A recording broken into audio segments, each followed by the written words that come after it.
Hola, hablaremos hoy de la obra biológica de Aristóteles, que es muy grande, tanto en extensión como en importancia, pues los estudios biológicos tienen un lugar de primer orden en su vida personal.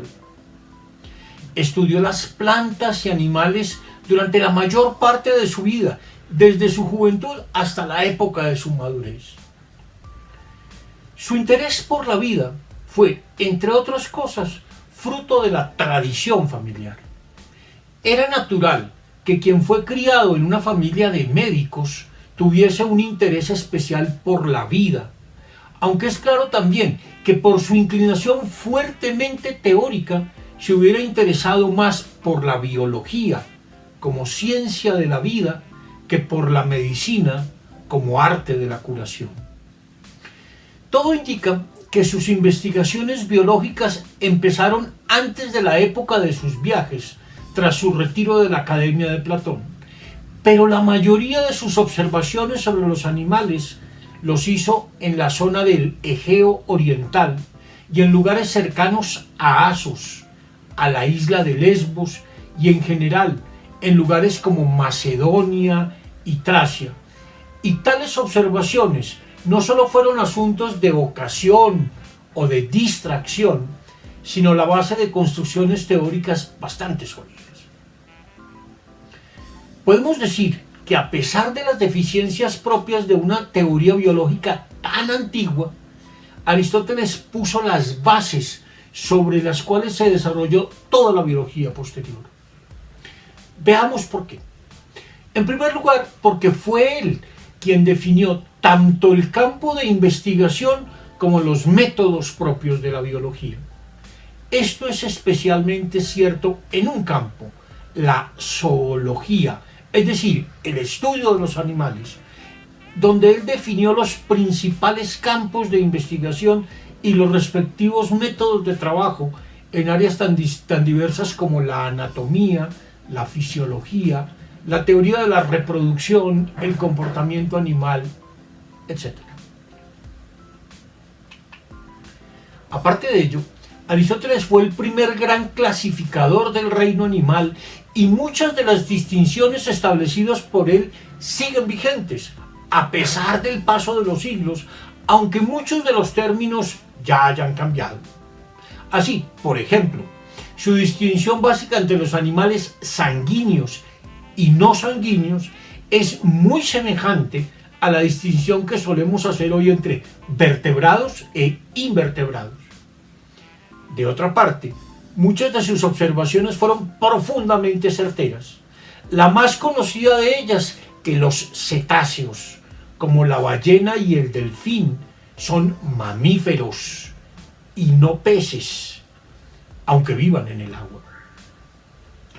Además, algunas de sus concepciones teóricas, aunque no fueran de carácter evolucionista como las de la biología de hoy, no por eso dejan de ser válidas, como por ejemplo el principio de que en las especies animales hay que intentar comprender la relación existente entre la estructura del animal hecha de diversas partes, es decir, su anatomía, y su función, es decir, su fisiología. Esto ha sido resaltado por diversos investigadores contemporáneos que reconocen los aciertos de la ciencia de la vida aristotélica. Aristóteles fue el primer gran biólogo de Occidente, pues no se limitó a recoger datos o a hacer observaciones, sino que construyó de modo sistemático una teoría de la vida. Toda ciencia implica la recolección de muchos datos, su adecuada organización y sobre todo la construcción de una teoría que pueda explicarlos de la forma más coherente posible. En la ciencia de la vida, y particularmente en el estudio de los animales, es de primera importancia observar de forma detallada y hacer descripciones precisas, pero lo es también por la inmensa variedad de las especies, hacer una clasificación rigurosa, pues si tales cosas no se hacen de la forma más cuidadosa, la comprensión teórica resulta inadecuada. La obra biológica de Aristóteles contiene tres tipos de materiales. 1.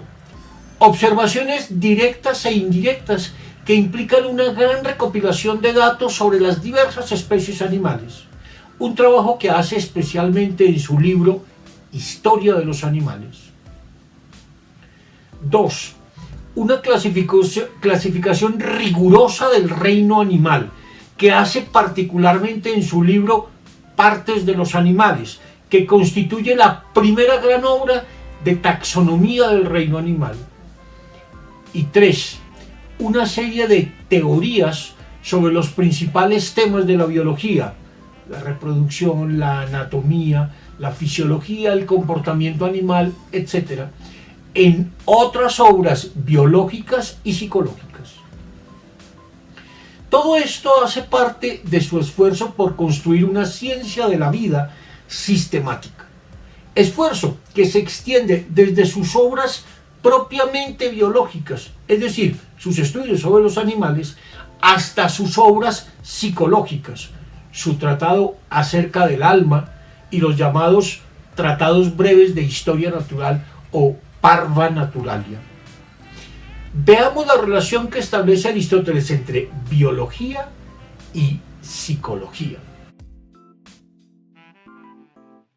Bios, vida, y psique, alma, son dos términos que necesariamente están relacionados, en el sentido de que el alma es un principio de vida. Llamamos vivo a lo que está dotado de alma, así como llamamos no vivo o inerte a lo que carece de ella. Esta relación tiene una consecuencia inevitable para Aristóteles. La biología, el estudio de la vida, y la psicología, el estudio del alma, no son ni pueden ser dos ciencias separadas. El alma es el principio de la vida y por tanto el estudio del alma, nos dirá luego en su De Anima, es el estudio de un cuerpo que en potencia tiene vida.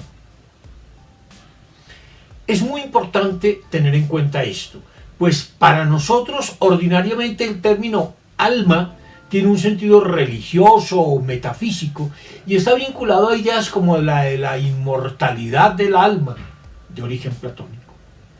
La psicología aristotélica no tiene nada que ver con esto. No está preocupada por la inmortalidad, sino por la vida. La obra psicológica de Aristóteles está llena de referencias biológicas.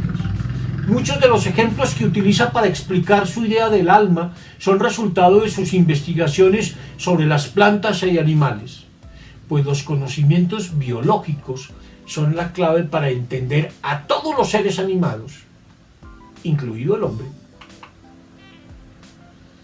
Ahora bien, ¿qué constituye entonces desde esta perspectiva la obra biológica de Aristóteles? Podemos distinguir en ella tres tipos de textos. 1. Los textos estrictamente biológicos, que son sus tres estudios básicos sobre los animales: historia de los animales, partes de los animales y reproducción de los animales. 2. Su principal texto psicológico, el acerca del alma o de anima, como se le conocía en latín, que contiene su psicología madura y es el complemento necesario de sus investigaciones biológicas. Y 3. Los opúsculos complementarios de la biología aristotélica, que son una serie de tratados cortos que complementan las cuatro grandes obras que acabo de mencionar. Por una parte están dos obras adicionales sobre los animales: el movimiento de los animales y la locomoción de los animales. Y por la otra, una serie de tratados breves sobre diversos temas biológicos y psicológicos: la sensación, la memoria, los sueños, la respiración, etc., que en latín se conocían como los Parva Naturalia y en español se conocen como tratados breves de historia natural. Voy a presentar a continuación, de forma sintética, las 5 obras que escribió Aristóteles sobre los animales. De los otros textos de carácter más psicológico me ocuparé en otra ocasión. Esta es, sin duda, la primera y fundamental obra biológica de Aristóteles. Y bien podríamos decir que se trata de la primera gran enciclopedia del reino animal. Como quiera que se convirtió en el modelo por excelencia para todas las obras posteriores del mismo género. El título del texto es un poco equívoco, pues para nosotros el término historia tiene un significado distinto al que tenía en el griego antiguo. En esta lengua, historia tenía el sentido general de inquisición o investigación sobre algo, y no el sentido de reconstrucción cronológica de un cierto tema. La traducción más exacta de este título sería el de investigaciones zoológicas, pues en él se nos ofrecen muchísimas observaciones y descripciones del reino animal que en buena parte hizo el propio Aristóteles. Sin embargo, se conoció desde el comienzo así, como Historia de los Animales, y ese es el título que ha conservado a lo largo de los siglos. El texto contiene 10 libros, en los cuales se habla de los cientos de especies observadas y clasificadas por Aristóteles. Sin embargo, dichos libros no están organizados por especies, como cabría esperar, sino que toda la obra está organizada por tratados sistemáticos. Hay así, por ejemplo, libros enteros dedicados a la descripción de los órganos de distintos animales, o a la reproducción, o a la herencia, o a la psicología animal comparada, o a muchos otros temas fundamentales de la investigación biológica. Esta obra contiene las descripciones más completas, tanto de las especies como de cada una de sus partes u órganos. Fue sin duda la más completa recopilación de datos sobre el mundo animal que existió por siglos. Se cree que venía acompañada de otros 2 materiales básicos: un libro sobre disecciones que se perdió. Se sabe con certeza que Aristóteles hizo disecciones, y una serie de dibujos y diagramas sobre las especies animales observadas. Quien quiera conocer la biología aristotélica debe empezar por este texto. Según las investigaciones del último tiempo, en él seguramente metieron mano muchas otras personas, además de Aristóteles. Si bien los 6 primeros libros parecen haber sido escritos con toda seguridad por él, los libros 7 a 9 contienen partes escritas por Aristóteles y partes escritas por otros autores. Y el libro 10 debió ser un añadido posterior a su muerte. Aunque es una obra básicamente descriptiva, se le puede considerar como un tratado de zoología general. En cualquier caso, allí están todos los datos básicos sobre los cuales construyó su anatomía, su fisiología y sus teorías sobre la reproducción y el comportamiento de los animales, así como todos los hechos sobre cuya base construyó principios, es decir, verdades generales, y causas, es decir, explicaciones para los fenómenos del reino animal. El plan general de la obra nos lo expone Aristóteles desde el comienzo. Se trata de comprender 2 elementos básicos: las diferencias y las semejanzas entre los animales, y sobre la base de tales diferencias y semejanzas, comprender las causas de estas. Se trata entonces, como lo hemos venido diciendo, de comprender los animales desde la perspectiva de las 4 causas: material, formal, eficiente y final. Aunque aquí, desde luego, Aristóteles se fija sobre todo en la causa material, dejando las otras causas para las otras 2 grandes obras de su biología. En este texto, la historia de los animales, además Aristóteles establece dos criterios metodológicos fundamentales.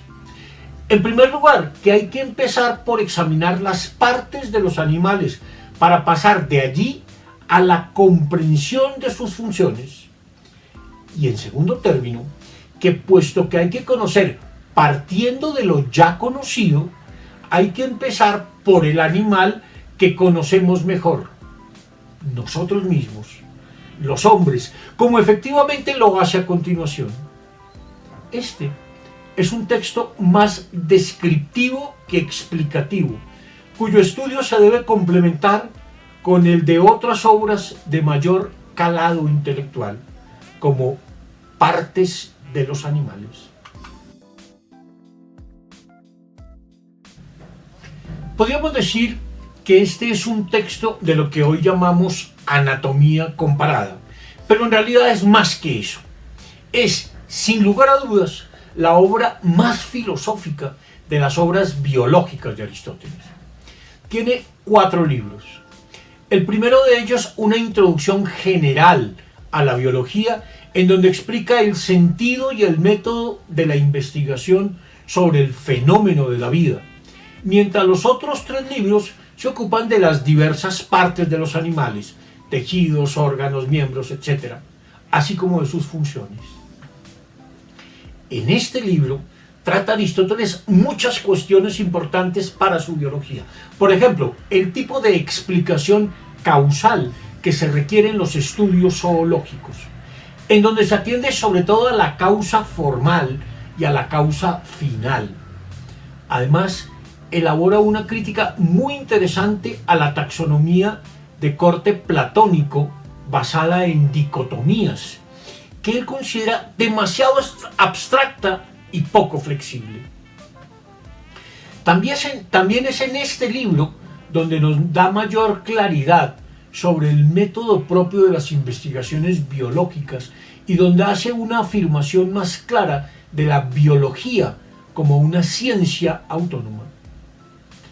No diré nada más por ahora de este texto, la más interesante de todas sus obras biológicas, pues nos ocuparemos de él en los 2 videos siguientes. Este era un asunto que interesaba particularmente a Aristóteles y al que le había dedicado ya varios pasajes de su historia de los animales. Como lo señalamos antes, él fue el primero que empezó a interesarse por la génesis de la vida animal, y este texto es, en cierto sentido, algo así como un primer tratado de embriología, pues en los 5 libros que lo componen aborda temas tan fundamentales como las características generales de la reproducción, las diferencias sexuales, la reproducción de vivíparos y ovíparos y otras cuestiones de embriología y herencia. No es esta una obra especulativa, sino empírica. Allí recoge observaciones sobre la reproducción de los animales en sus diversas formas, ovíparos, vivíparos, generación espontánea, etc., e intenta construir explicaciones para ellas que le parezcan razonables y plausibles. Sin embargo, aquí, como en otras partes, pesan muchísimo los prejuicios teóricos de la época, de los cuales sería imposible que Aristóteles estuviera exento. A pesar de todo, con base en sus observaciones, ofrece explicaciones sugerentes de fenómenos tan diferentes como el sueño, la agudeza visual o la calvicie. Volveremos pronto sobre esta obra, puesto que es esencial para comprender la clasificación del reino animal y el método y las fuentes de la biología. Hay finalmente 2 obras cortas de Aristóteles sobre temas más específicos como el movimiento y la locomoción de los animales. Recordemos que cuando él habla de movimiento, lo hace en sentidos diversos y según categorías como las de sustancia, cualidad o lugar. Pero cuando habla de locomoción, habla propiamente del movimiento según el lugar, del movimiento local o de desplazamiento en el espacio. La primera de estas obras, Movimiento de los animales, De motu animalium, es un texto breve en donde Aristóteles aplica su teoría general del movimiento a la explicación del movimiento animal, entendido en un sentido amplio, lo que lo lleva a abordar temas claves de su filosofía, como por ejemplo el de la voluntad, a propósito de la idea del movimiento voluntario de los animales, o donde analiza el juicio práctico. Allí, en este texto, se encuentra uno de los pasajes claves para comprender la idea aristotélica del razonamiento práctico. Es una obra fundamental si se le estudia en el contexto de otras obras básicas de la ciencia natural y la filosofía práctica aristotélica, pues así como complementa su biología, complementa también su psicología y su ética. Es un texto al que ha dado una gran relevancia la filósofa norteamericana Martha Nussbaum, que dedicó su tesis doctoral al estudio y reflexión sobre esta obra de Aristóteles. La otra obra es Locomoción de los animales o Marcha de los animales, como también se le ha traducido. Es un complemento de partes de los animales en relación con un tema específico, el del movimiento local de los animales. Allí se estudian los órganos de la locomoción animal y la forma como se produce el movimiento local de los animales en el aire, la tierra y el agua. Con base en su idea del movimiento local, Aristóteles muestra la diferencia que existe entre el modo de moverse de distintos tipos de animales. Por ejemplo, entre los que tienen pies y los que carecen de ellos. Examina además la diferencia que existe entre la locomoción de las serpientes, los peces, los pájaros y los reptiles. Todas estas formas de movimiento local se explican por flexiones que son muy distintas en cada caso, de acuerdo con la clasificación del reino animal elaborada por él mismo. Guardando las proporciones, podríamos decir, utilizando los términos de hoy, que es un estudio etológico sobre el movimiento local de los animales. Y bien, con esto hemos presentado de forma general las obras biológicas de Aristóteles, o por lo menos sus 5 textos sobre los animales. Quedan desde luego muchas preguntas por resolver. ¿Cómo construyó Aristóteles su ciencia de la vida? ¿En qué fuentes se basó? ¿Qué método utilizó para llegar a sus conclusiones? ¿Qué tipo de explicación nos ofrece para los diversos fenómenos que observamos en la vida animal? Y muchas más.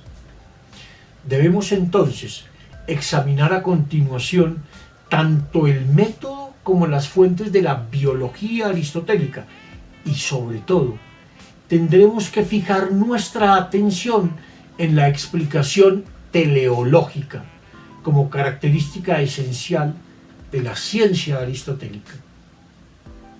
Nos vemos en nuestro próximo video. Hasta pronto.